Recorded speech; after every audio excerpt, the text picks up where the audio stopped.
Welcome back, all you beautiful souls, to another episode of Aligned and Alive. I'm your host, Christy May, and today I have a very, very special human joining me. She is a certified trauma-informed life coach and breathwork facilitator that passionately believes in the empowerment of women and men and their full potential. She specializes in helping people to stop living the way they think they should and start living the way that makes them feel good. She focuses on integrating inner child healing, boundary and inner critic work, as well as teaches how to process big emotions to better develop courage, confidence, and self-love. Her personal story is one of overcoming the darkest of times, shedding layers beyond layers, allowing her to heal and transform into the bright light she is today, helping souls all over the world step into their greatest version of themselves. It is a pleasure to sit and share in conversation today with the lovely Beth Schild. Oh, thank you so much. Thank you for being here. Oh my gosh. I'm so excited. Well overdue. We talked about this in Sedona. Didn't we talk about it in Sedona? Yes. I thought so. Yes. So see how all the timing, it just magically came together. It's perfect. This beautiful space. Thank you so much for having me. I just love you so much. I love you too. And I'm so grateful to share you today. You are this boundless beauty. Like when I'm around you, I just feel good all the time. Thank you. Like there's this comfort that is just so organic. This love that you have that is so organic. It's nothing pushed or pulled or anything. It's just who you are and what you embody. And so yeah, when we met, it was love at first sight. It really was. It really was. And you're my mirror. Oh, That's why we're in alignment. Yes, we I are in love alignment. you. Thank Talk you. about being aligned and feeling alive. Yes. This girl right here. So I want to share with the audience and everyone, you and where you're from, your backstory. We could kind of just go back in time for a moment. Okay. Young Beth. Yes. Young Beth. Give us a glimpse at young Beth and where you're from and how did you transition into where you are today? You can give the Cliff Note version. That's fine. But just to give us a little bird's eye view. Yes. Okay. I love little Beth. I never really knew about connecting with younger past versions of me until I got into this work, but we can talk about that later. So I grew up in Huntington Beach, California, youngest of 6 kids in a strict Mormon household. And so, yeah, I had a great childhood and was very obedient and kind of checked all the boxes. Got married when I was 19 and in the Mormon temple, had the 4 kids and kind of just lived life how I thought I was supposed to and was happy, right? Kind of doing the things that other people wanted me to do and filling the roles that I thought that I was supposed to fill. You know, fast forward, I think when my youngest was 3, I started feeling really kind of dead at church and like I wasn't enough. Like I would go to church and then I would feel worse when I came home. Like I wasn't doing enough. I wasn't worthy. I wasn't I wasn't spiritual enough is what I told myself. And so I started seeking ways to become more spiritual so that I could feel better. And that's when I found the Life Coach School podcast and I started learning life coaching tools where it was like teaching you how to process emotions. At the time, I had a lot of anxiety just handling everything. And that was helping me. And then I found some podcasts that were Mormon-based podcasts. And I thought, oh, this is better because the scriptures that you're supposed to read, they never resonated with me. I couldn't understand them. I didn't really feel anything for them. So I was like, okay, I'll listen to podcasts. That's how I'll become more spiritual. And I found this podcast and started going through it had a ton of titles and I found one that said LGBTQ in the church. Now, when I was 12, I had a brother that came out gay. He was, I think, 18 at the time. And my parents were really ashamed of this. You know, this was in 1992. So they've come full circle since then. But at the time it was, oh my gosh, don't tell anyone. He's not welcome in our church. And it was really confusing to me as a 12-year-old. and it didn't feel good to me. So when I saw that title on this podcast years later, I was like, oh, this is something I'm interested in. And I remember putting on my headphones at the gym, being so excited this was going to help me be more spiritual. And the first thing that the man said on the podcast was, we need to talk about what's going on with the LGBTQ in the church and how many kids are taking their lives. Mm. And I remember hearing that, and I can even feel it now. My whole body filled up with like a feeling of being seen, because I felt that, but I had never heard anyone speak it. And I remember looking around, like also feeling like, does anyone know I'm listening to this? Because I didn't feel like I should be listening to it. Right. And anyway, that's kind of how my journey out of the church began. I started listening and feeling like finally I felt like this was my truth in alignment with me, and took a few years to leave the church. And my husband at the time was in a high calling in the church, and we were very deeply rooted in this religion. And so it was not easy, but he took some time to study. And by the time, about a year passed for him, and we left in 2019.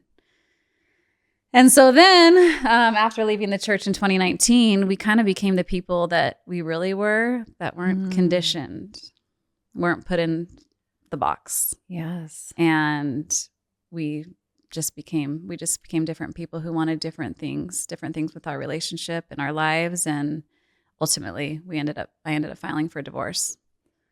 So. And how was that looked at? I think people in the church, look what happens when you leave the church. Your marriage falls apart. I know those things were said. I heard them. Some people said those things to me. And, there was times where I questioned my own self. Like there was more safety in that. But really it wasn't safe at all, because I wasn't listening to my intuition. And so, yeah, we just both grew and evolved in different ways. And that was the hardest decision I ever made, was to choose me and leave my marriage. But I knew that I needed to do it. So, and then throw in the middle of that was when I decided to become a certified life coach.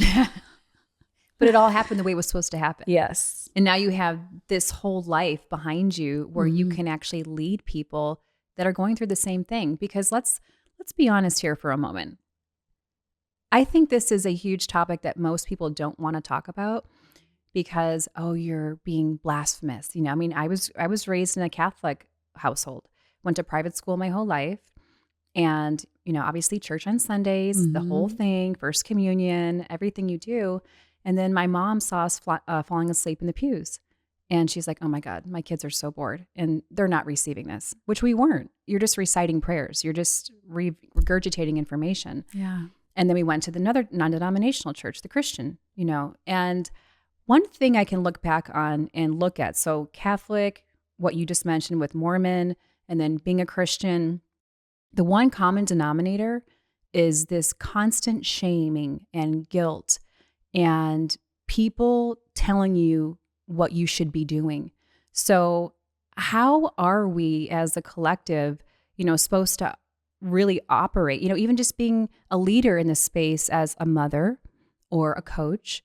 It's up to us to shift the narrative and start navigating this whole plane a little differently.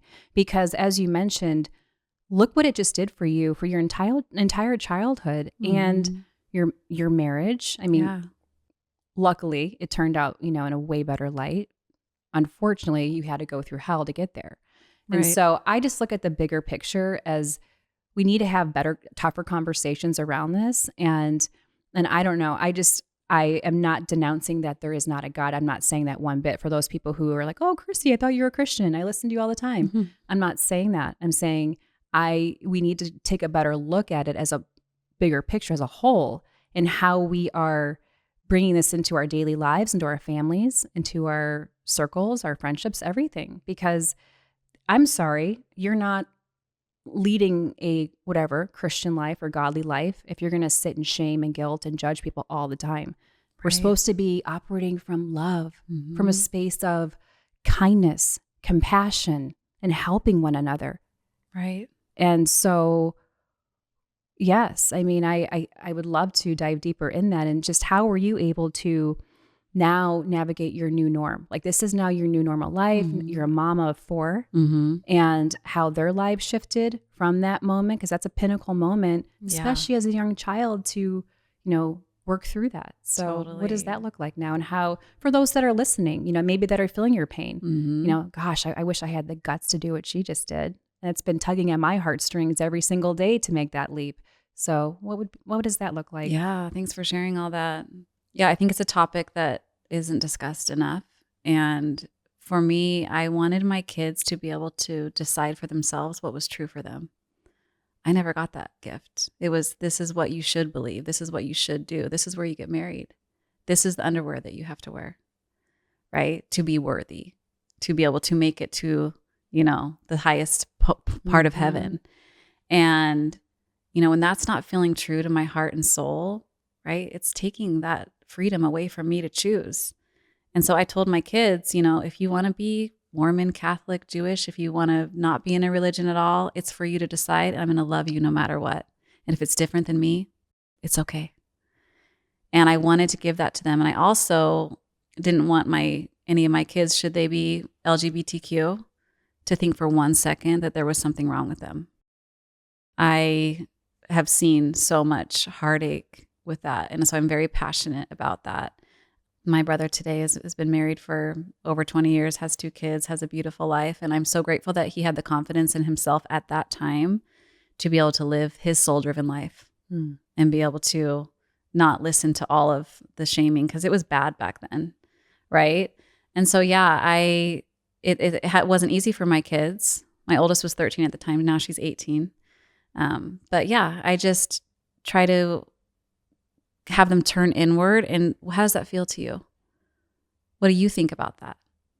Because they do get a lot of comments and things from friends. A lot of their friends are still in the church. And listen, I think the church is beautiful, and for my much of my family is in it, and I respect that. And then I would like that same respect back. Absolutely. So, it's been a beautiful experience. And with my own healing journey, I have never felt more spiritual in my entire life with the ways that I've found that in my own self. And it can't even compare to anything that I ever felt in the church. And so it's my truth, right? And I'm so grateful that I was able to leave so that I could find it. But, when I first left, it was like, I didn't know what to believe. I didn't know if I believed in God. I didn't know if I believed in heaven. I didn't know anything. And so it was kind of this dark space for a while until I was able to kind of step into learning how to find my own spirituality. Yeah, your own rhythm, your own. I think that's the biggest thing is it's so common right now. We talk about, speaking your truth, standing in your power, and those are thrown around quite a bit, but it's really the very essence of living. It's the very essence of experiencing life to the fullest is being who you are. We're all so unique in our own way. Every cell in your body is so unique to you. And that's what makes us all so special. And so by being able to have permission to step into that fully and having that support, isn't that what this is all about? Yes. And the exploration process of figuring out what you believe, it was so beautiful for me. And I tell people, I feel like I used to have like this is how I used to see the world this way. And now that I've left and found my own truth, it's like this expansion that I never knew was possible. My intuition and my knowing and how to drop in, and breathwork was a big part of what brought me into my spirituality and connection with my brother that I lost a few years ago. But anyway, it's been a magical experience to find it on my own for myself, and then to have that confidence in what it is, and that other people can say whatever they want. I know who I am. And you're a beautiful soul. And it's also the courage to have, I always say, if you can muster just an ounce of courage to step into your truth, you will live a life of abundance. Totally. You really will reap beyond your wildest dreams. Yeah. And I know that's not always easy. We both know that. Well, and it takes hearing people share what they went through to be like, okay, she did it, I can do it too. Right. And that's why podcasts like this are so important, and reaching out and holding space for other people, because that's where the real magic lies, in helping us all elevate and ascend to this part of our lives that, I mean, it's a blink of an eye that we're here. Right. It's just like that. Poof, gone. Now, you may believe in reincarnation, but it's still going to be different, right? So regardless of how you look at it, this is your only one chance at this being. And so I would love for you to share, because this is where I've been able to tap into these really hard things I've gone through the past couple months that I've shared with you personally. And for me, it has been, I feel like when we get crunched and pushed into this pit of despair, pain, everyone has different pain points. I could take a lot of pain for a very long period of time, unfortunately, fortunately, however you look at that, until I couldn't anymore. And so I just knew something had to shift massively in me. The pain of staying where I was, I just couldn't do it anymore. And so that was the catalyst that allowed me to finally speak my truth and stand on my power, coupled with all the work I've been doing this whole time. Like, that's where people think, oh, this breath work isn't doing anything for me, or this, Reiki session isn't helping, or whatever, right? They're always thinking, but you don't understand the power in that stacking every single day and how it's building you from the inside out. Next thing you know, you feel this wave of power within. You're like, where did that come from? And it's like, you've been doing hard stuff for so long, and you've been, you know what I mean? And so that's how I was able to get to this place. I would love for you to share your journey and how you mustered that courage, how you were able to get so vulnerable and go through just really dark times in order to finally arrive. And I hate to say arrive, but get to where you're at right now, currently speaking. Yeah. I mean, when there was times I was in so much pain, I couldn't even speak about what I was going through. Right. And so, to be through that part of it and be able to talk about the pain now feels really good.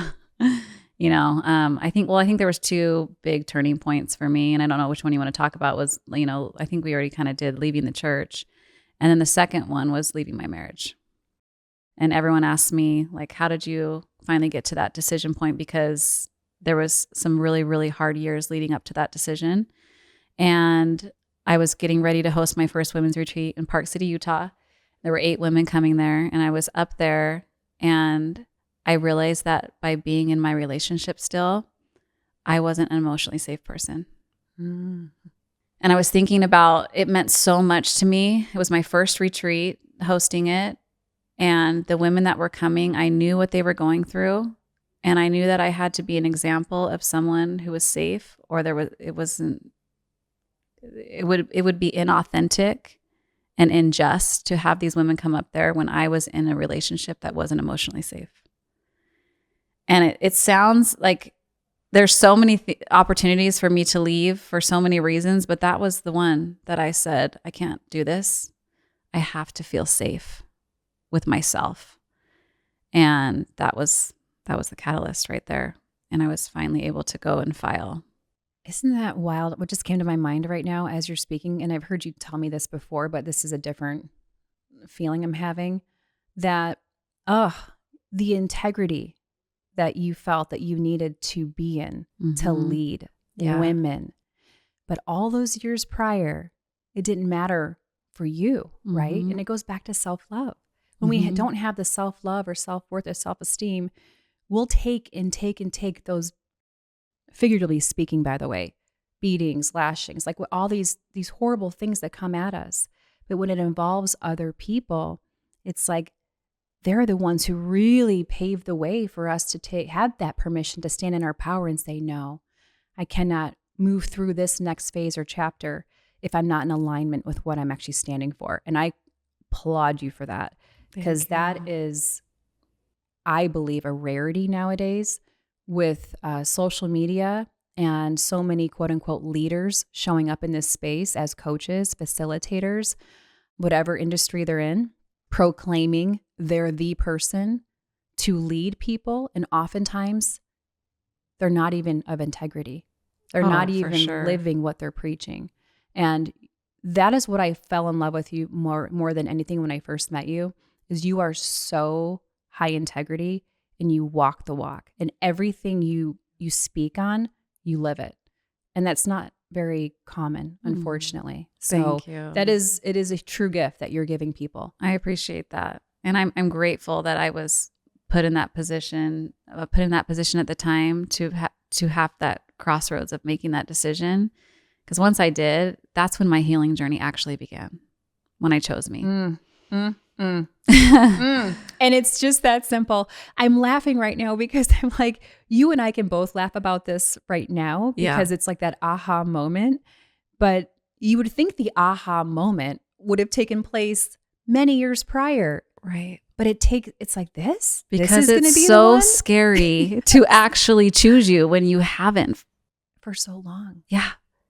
To trust that you deserve more, you are worthy of more, and you don't know anything else. I didn't know anything else besides my marriage. Right. So it's scary to make that decision. Whew.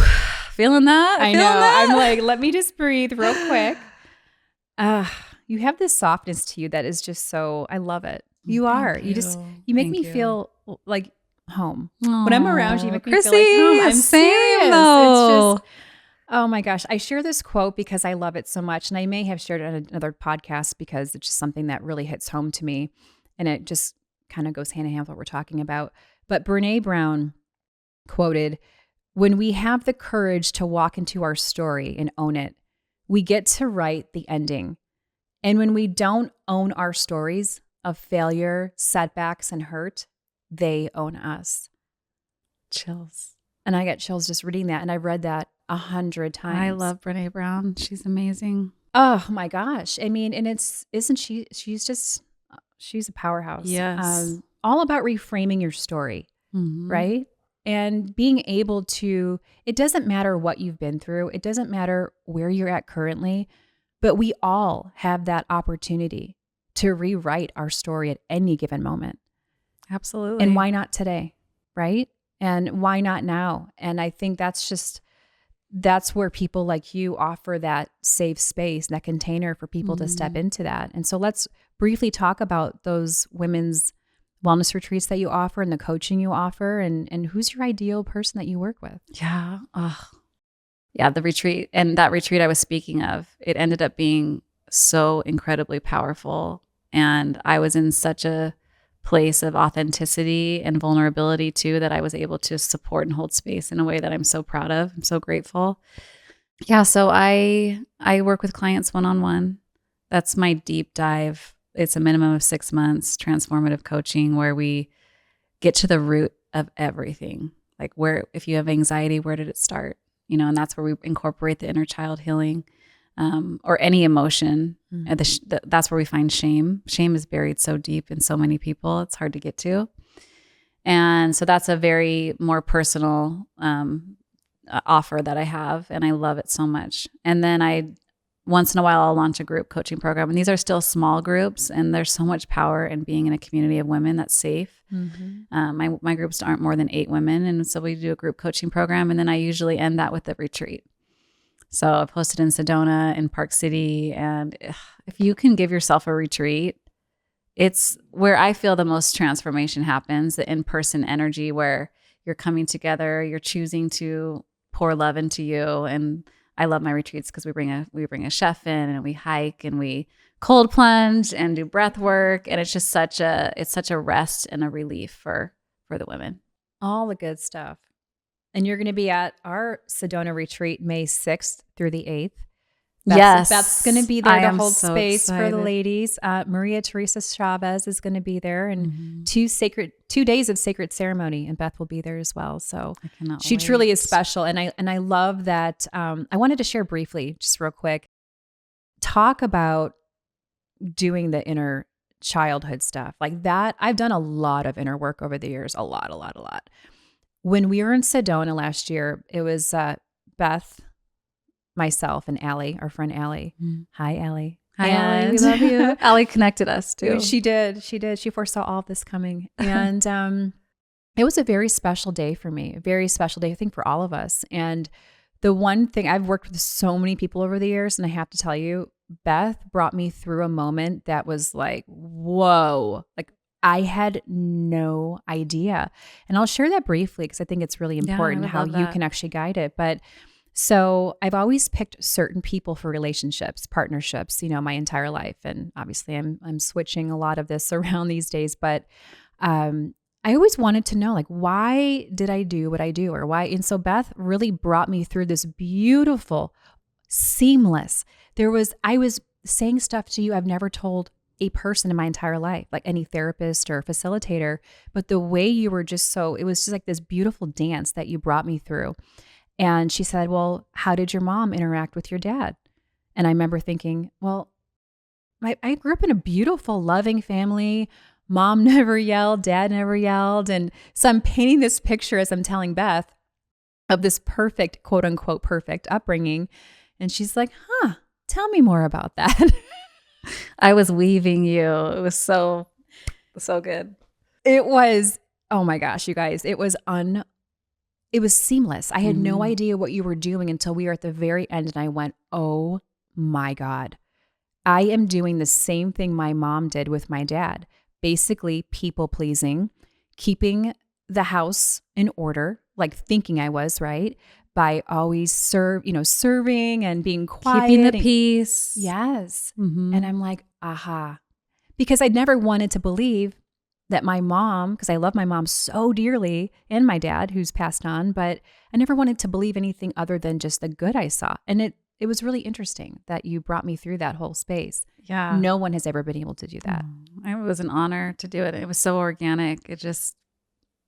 You have a gift. You really, really do. You. But that moment for me was a huge aha moment for me to look at things completely differently. So you've been a real big part of my healing journey as well. I'm confident anybody who reaches out to Beth is going to have that same experience. Thank you. You are a light. You're a complete light. I'm so grateful to just be in my purpose in doing this work, and for everything that I've been through, so that I've experienced pretty much everything. And so it's such an honor. I'm just so grateful. And I'm so grateful for the healing journey and being able to just fully love every part of me. And that's what I love to teach too, is those parts of you that you hide or that you don't like about yourself. We go in and we shift the story, and we help you love that part and not shame it. Which we did that a little bit with one of your experiences too. And I was able to let go a lot of stuff. Yeah. We've had major breakthroughs we have. few weeks. Girl, we are powerful. We cannot share them. Not everything can be shared. We cannot share them, but both of us have had some really powerful breakthroughs this past year. It's only just almost March. So the past 8 weeks have been, at least in my experience, the most powerful I would have to go my entire life. Girl, the work that you're doing is so brave and so incredible. I'm so proud of you. Thank you. People, the listeners, the followers, they don't see all the work that we as coaches and facilitators do on ourselves. And it's never done, right? It's shedding layers back home more to us, right? So it is. I just want to honor you and all that you're doing. Thank you so much. Every tough conversation, everything that scares me, that's just what I'm up for right now. Yeah. For those that, are new to breath work or, just are going deeper into their practice, talk more about that and how someone, what can they expect to get out of that practice? And maybe some tips for people that, they want to go deeper, and ways that you could even just guide them through that. And the benefits really of it, because it's so widely talked about. Yeah. I mean, now we have breath work, we have sound healing, we have Reiki. That's just on every different channel you look at in the spiritual community. Yeah. So if you could just kind of shed some light on that and just your guidance. In 2022, early 2022, my brother was shot and killed in a police shooting. He had battled a meth addiction on and off for 20 years. It was really devastating because he'd been clean for 5 years and he had a relapse. And so that was obviously very traumatic, right outside my parents' home. And he's 49. And I was in a breathwork class about 3 weeks later, just at a place in my city. And, you're really breathing. And it was only my second time ever doing breath work. And you're really breathing heavily, and the energy's moving in your body, and all of a sudden my brother came to me. And I could see him, and he was like in the ocean. And, you know, when I say see him, you know, you're seeing through the third eye, right? It was like a dream, but he spoke to me and he said, Beth, I'm free. And then the next words were, I couldn't help you on earth with you, with what you need. But I can help you from the other side. And I remember being like, I literally was like, it was so alarming because I had never had any experience like that in my church or just on my own. And I mean, I was just sobbing. Like I just have chills just even telling the story. And I felt so much peace because it was so devastating the way he passed. It was so traumatic. And that addiction just had taken his life. But I was so grateful. And I was like, wow, this is powerful. This is powerful. I want everyone to have this, which is always what happens to me. When something happens to me, I'm like, it's so I can help other people. But really, I've learned true self-love is doing it for yourself. But that was amazing. And at that time, I was in my limbo with separation on and off in my marriage. And it took me, you know, another 6 months to actually file. But I had beautiful, powerful experiences in breath work where he guided me and told me things that I would have never known.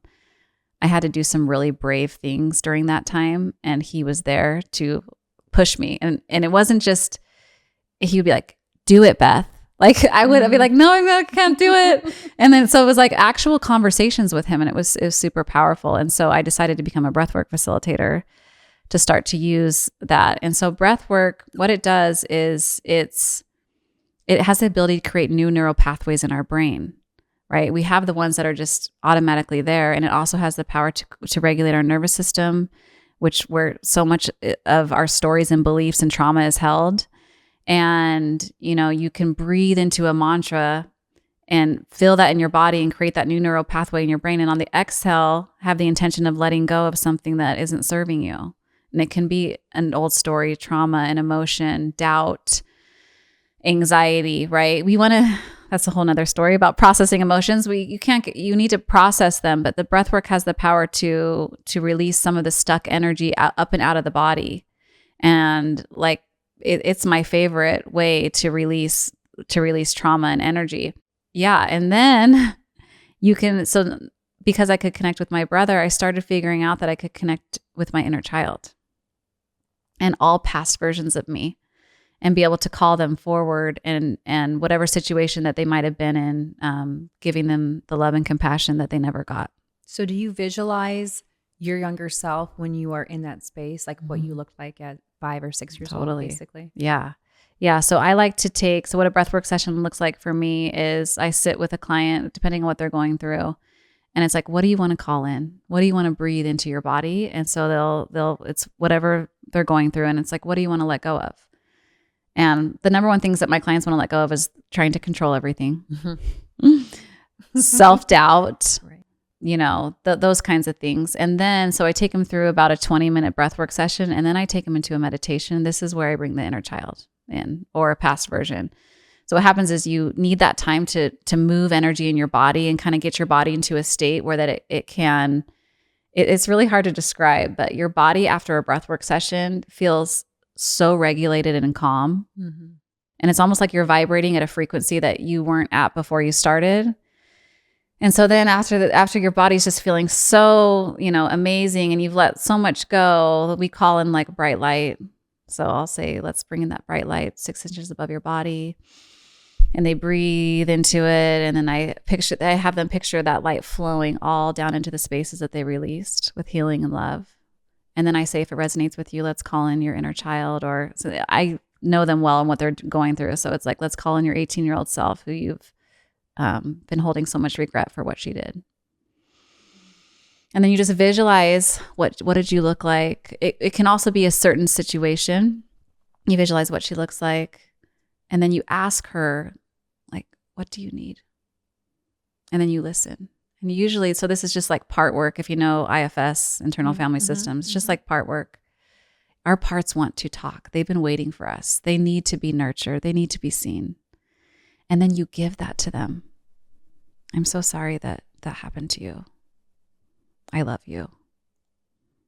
visualize, you can visualize, wrapping the arms around them in their body. Breathe into it. Breathe into hugging this version of you.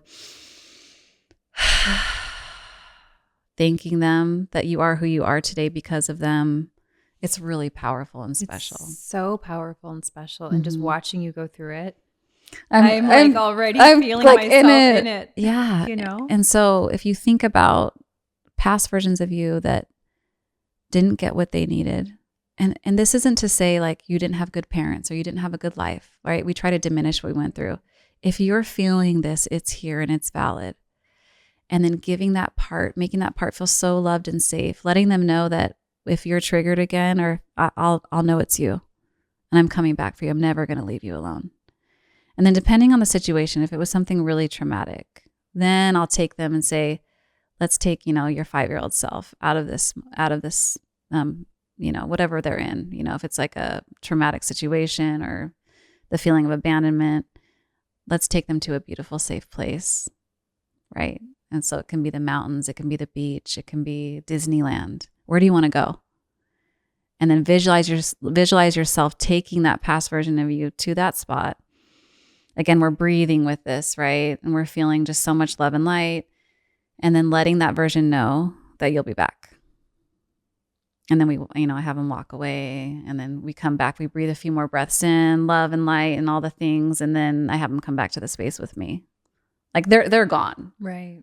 And when I'm in it, my eyes are always closed too. And I just feel like more and more as I step into my gifts and trust in my knowing, like I feel like I can see it too. And I feel like I can guide them in a way that is intuitive. It's like, it's not really me. Mm-hmm. It's my intuition telling me what to say. Right. You're the facilitator. Yeah. You're coming through. That is so beautiful, by the way. That was kind of like the session you had with me in a different way. Totally. But because we were just in real time, like not even planning on going through a process with you. And it just happened. It was so organic. Mm-hmm. It was really, like I say, seamless. But that goes back to what I speak on often, which is love is the most powerful force in the universe. The most powerful force is love. Yeah. And so right now, just watching you guide us through this, and those that'll be watching this on YouTube, it's so beautiful to see because you're giving compassion and forgiveness and love to that younger part of you that needed that so bad, but may have not received it, right? But we as adults, and I always say this, have the opportunity, regardless of what your story was, to come back to now and heal that part so you can live a new future, a new chapter that you've always dreamt of. Because I think so many people get so trapped in that, well, I had this abuse and I had that abuse. And I don't want to take away from that experience. That's not what I'm getting at. Honoring that part that was so hurt, and I get that, but now let's do something about it. You have the opportunity to do something about it. And that's where people like you have this beautiful gift to help facilitate that process. So if you're hurting right now, if you're going through pain, if you're having a really, really hard time getting over something horrible that happened to you, this is your answer. It really is. And people don't see it because they either have regrets or they look down on that part of them, or they wish they could get rid of it or erase the past. And all of our parts are beautiful and they all served a purpose. And so shifting the energy of the way you think about yourself, shifting the story, is where the true healing lies. It is. And it's such a beautiful, we all are deserving of that. Instead of looking at those like, oh, I wish I wouldn't have done that. Right. Or I can't believe I acted like that back then. And it's the way, it's even more so like the way we think about past versions of ourselves. And then it's so beautiful to see the healing unfold when people start to shift that energy and love themselves. Mm-hmm. Right. But that inner critic our whole lives is coming in and telling us, the opposite. Right. And current way of being right now. Like it's not just that, but it's also societal programming and pressures that say this isn't right or that isn't right. Or everyone telling you X, Y, and Z isn't right. What is right for you? Your nervous system right now. What feels good for you? Yes. That's what you want to tap into. I mean, when you start moving in that way of tapping into your inner being, it's your inner compass, your inner guidance system. It's never wrong. Never. But we're taught to, and this is like in organized religion, listen to this person to tell you what to do. Listen to your parents. Listen to everyone. Find the answers outside of yourself. But it's all within. Always. Thank you for letting me share that. Oh, I'm so grateful you did. And we're going to do an actual session with Beth in another episode where she's going to guide me through it, and you can all watch and listen and follow along. They can actually do it. Right. Yeah, we'll make it in a way that the listeners can lay down and do a breathwork session. Ooh, and you are powerful. Chrissy will be doing it in real time. Ooh, don't miss that one. I can't wait. Are you kidding? That one's going to be so good. Yeah. As my stomach is like making noises right now. Yeah, it's time for you to. Time for me to stop fasting. Yes. Thank you so much for sharing. Thank you. I really appreciate that. So what's next for you? Now that you've moved through some real serious stuff this year, you're operating from a different plane, really. You are, right? Because now you're coming from a totally different energy than you were even this time last year. Completely different. So have you had new creative downloads, inspiration that are like, yeah, I think I'm ready for this next chapter? Yeah, that's a good question. I'm still like leaning into trusting what my next steps are. I'm loving guesting on podcasts, and I really want to write a book. You need to write a book. Yeah. Everyone has a book in them. Yeah. What would your book be called if you, when you write your first book, what will your book be called and what will it be about? I don't know what it will be called, but it will definitely be about learning how to heal self-abandonment and, heal from a lot of toxic situations, and learning how to trust yourself and just having the courage to live life how you want to live it. Right. There's so many things. So I want to do that, but that's, I haven't started that yet. I did publish an essay in a book with 10 other women, which was one of the most powerful healing experiences I've had. And that was beautiful. I am going to host the retreat or help facilitate the retreat with you in May. That's going to be beautiful. And I've been getting asked about more retreats coming up, but right now I'm just doing the one-on-one coaching and, just trying to get as many people to know that they deserve to be supported. And I would just love to support as many people as possible, because the way that I feel in my body, just being able to live my life in this body is the best feeling ever, because it's like I trust myself. I'm grounded. When I'm dysregulated, I know how to bring myself back home, and I'm truly living that soul-driven life that I just want everyone else to have. You are. You really are. Mm-hmm. And I'm just like feeling you right now. I'm like, she totally is. You are in your element completely. I'm extremely grateful to be in this place because, the last few years have been really massively difficult when my healing journey started. But like, it was 3 years before that too. So it's like I've had about 5 years of hell, right, and despair and suffering and feeling like I'm never going to get through this. And so I'm just here to tell everyone that you will get through it. Amen, sister. Yeah. And the answer is always just loving yourself and turning inward and trusting your intuition.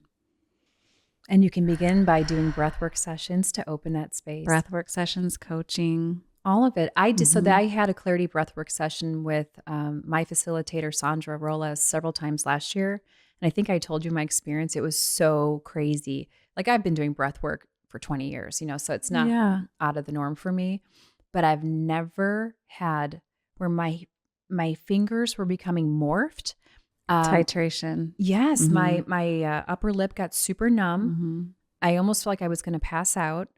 And I would never have been able to move through that experience had I not had her guiding me through it. Because on my own, I would have been like, peace out. I'm done. I'm not doing this. This is weird. Or I'm going to, like, what's happening to me? Am I having a heart attack? Right. And it was my first experience of when a facilitator is absolutely necessary for the deep diving work, right?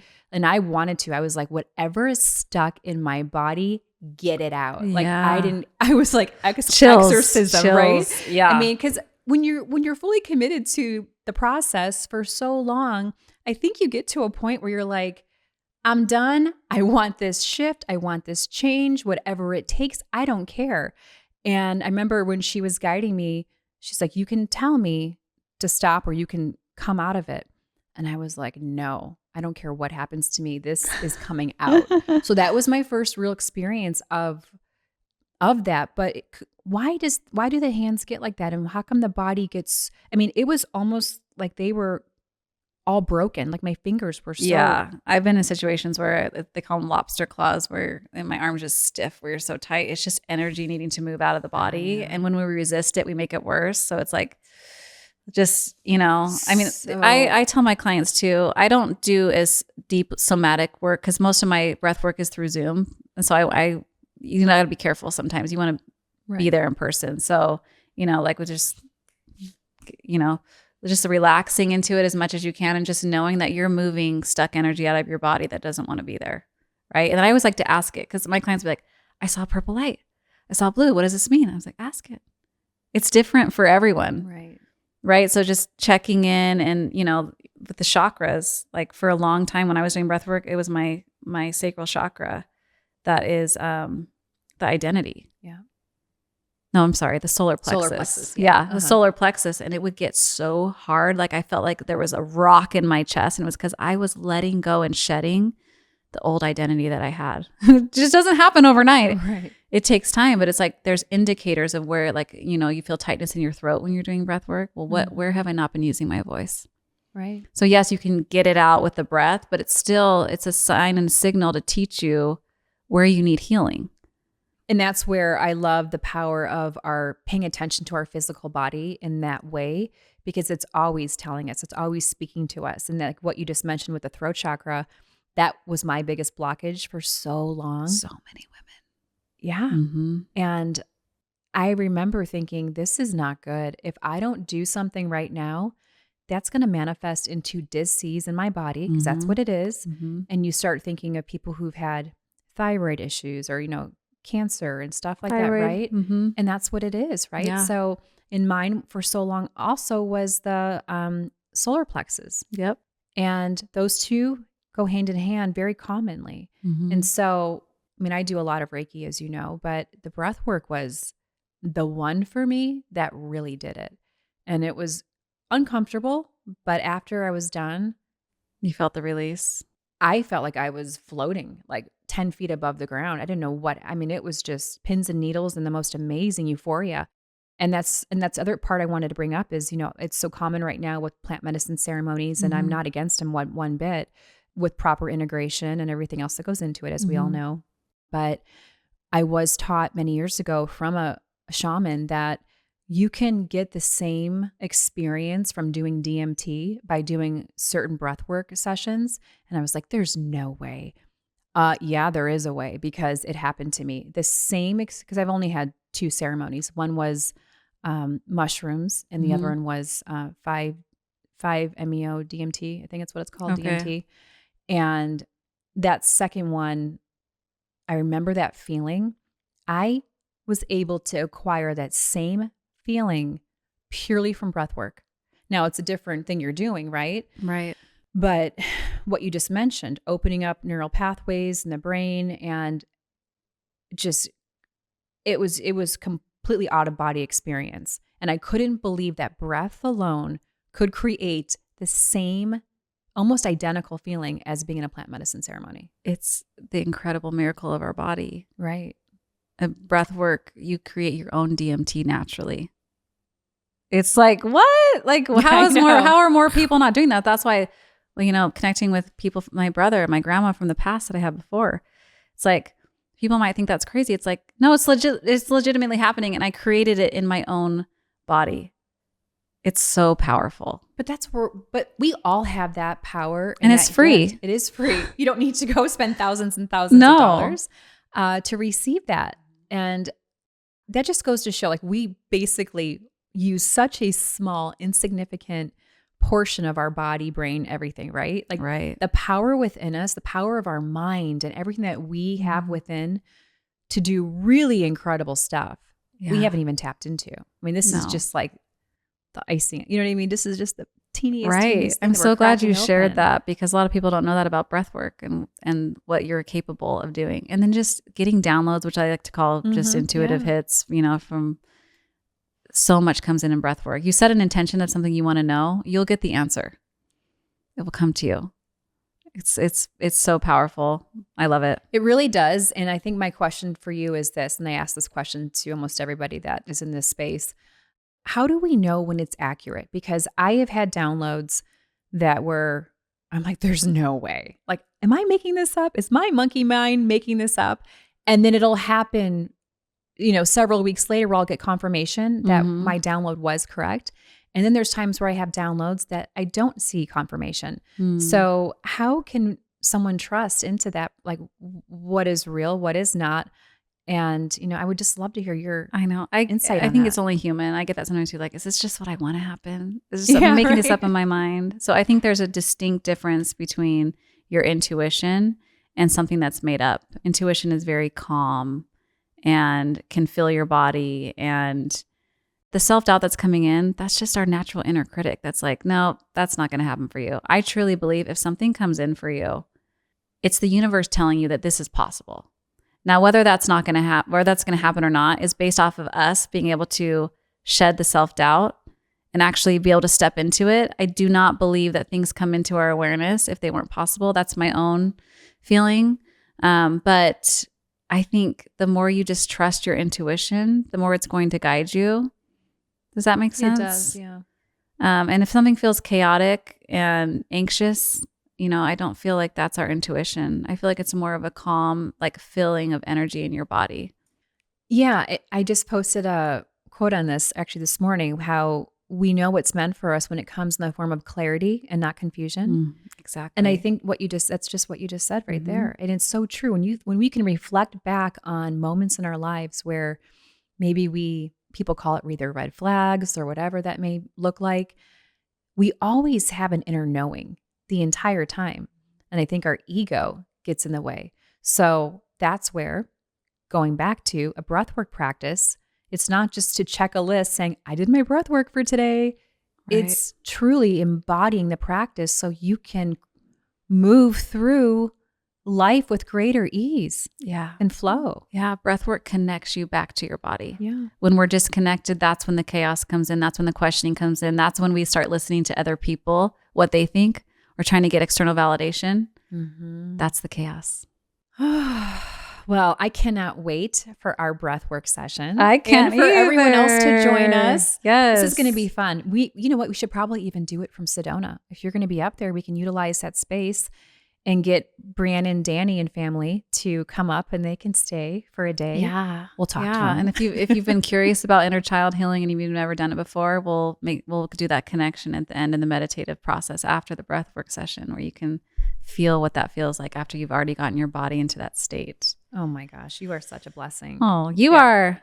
This was so fun. Oh my gosh. Well, we're not done just yet. Okay. We have one more thing to take care of, and that is breaking through with Beth. We've already kind of broke through some really good stuff right now, but this is going to be a fire round of 10 questions. So the first thing that comes to your mind. Okay. Are you ready? Yes, I might have to close my eyes. It's okay. Okay. You do whatever. Okay. You do you, girl. Okay. All right. Number 1. What was your very first job? I worked at Hoagie Yogi. Hoagie Yogi. Do you remember that? I don't know. It's Hoagie a sandwich and yogurt shop. That makes sense. When I was Hoagie 15, my sister got me a job, even though you're supposed to be 16. And I made sandwiches and frozen yogurt. I could see that. She has this cute, adorable blonde hair and blue eyes. Oh so my yeah. gosh. All right. Where is your favorite place to vacation? Oh my gosh. I know I'm supposed to fire this off, but there's so many good places. I would have to say I've had to have been there, right? No. Oh, I have so many many in your mind. places I want to go. Okay, you said where is your favorite place to go? Probably the beach somewhere. I love Cabo. Love Turks and Caicos. Somewhere on the beach. Water. Okay. I got you there. What does your morning routine look like? Oh, I love this. Okay, so the very first thing I do when I wake up is I write 5 things I'm grateful for from the day before. And I try to be really intentional with it.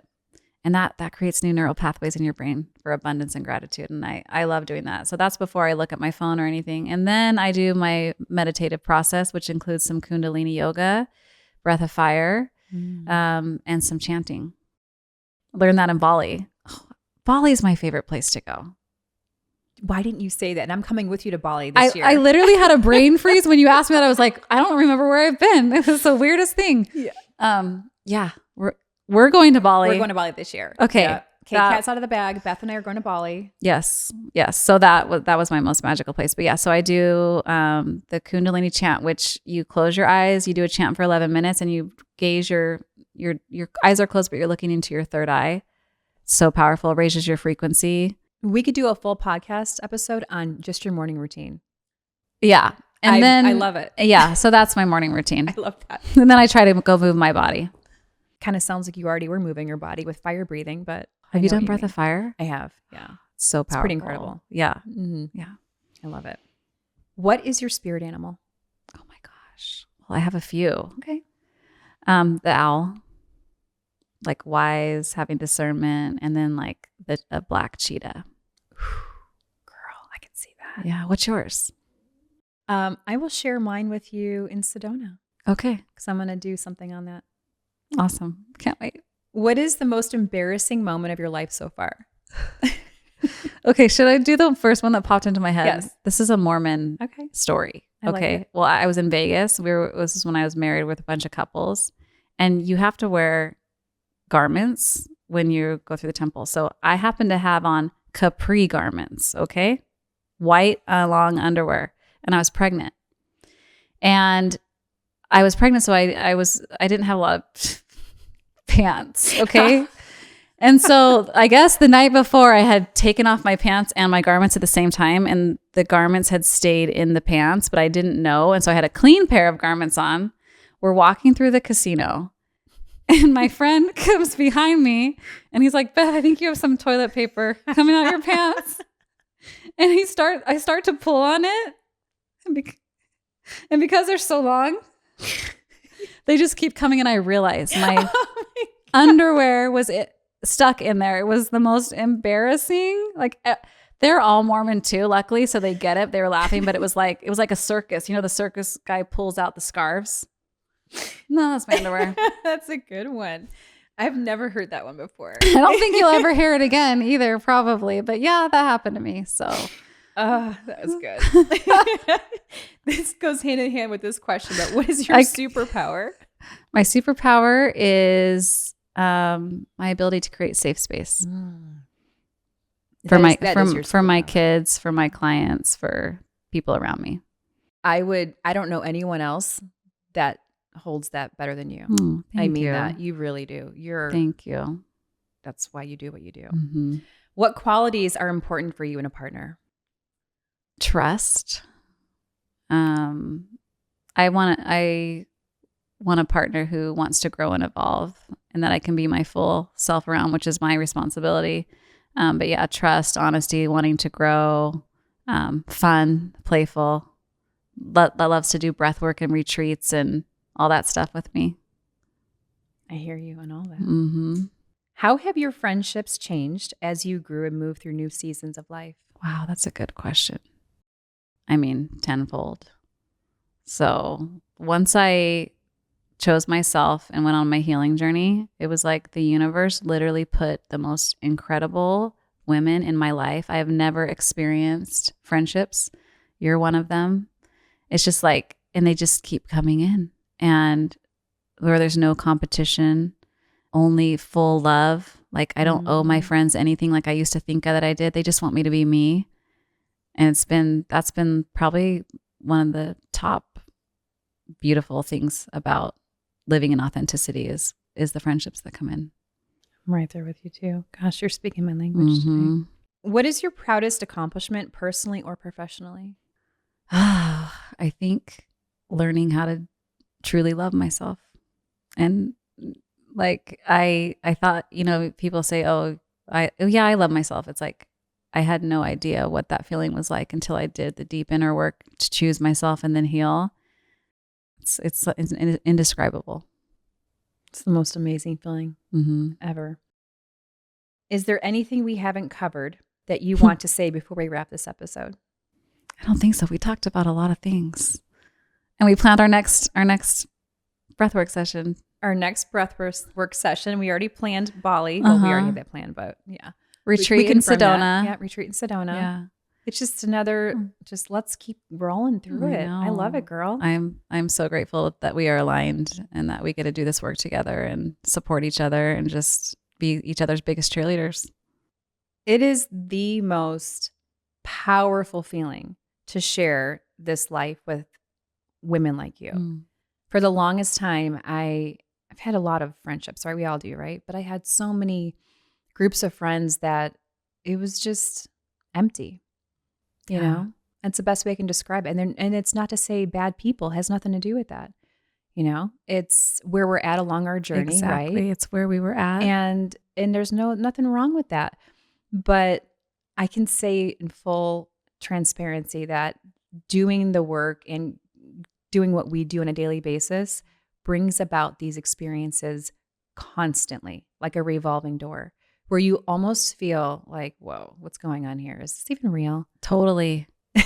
Yeah. When the friendship started coming in, the women, like who they were, I was like, I almost felt like I didn't belong or that I wasn't worthy of their friendships. And then I started to build that belief in myself that I was their mirror and that I attracted them. But yeah, it's a huge difference than what I used to have. Yeah. Like real deep connection. Yeah. Where you can be your full self and you feel safe. I'm here for it all. We're here for it all. Yes, girl. I love you. I love you so much. Thank you. Thank you. Thank you for having me. Thank you for being here. And where can people find you? I know you have Instagram, but do you have anything else? Yeah. shiftwithbeth.com is my website. Okay. And then my Instagram is shiftwithbeth. So I love connecting with people. Like I am one of those people that does answer DMs and really likes to connect with my people. And yeah, come follow me and come be my friend. Connect with Beth. She is a treat. Thank you. You are a treat and a treasure. Thank you. Thank you. Love you. Love you.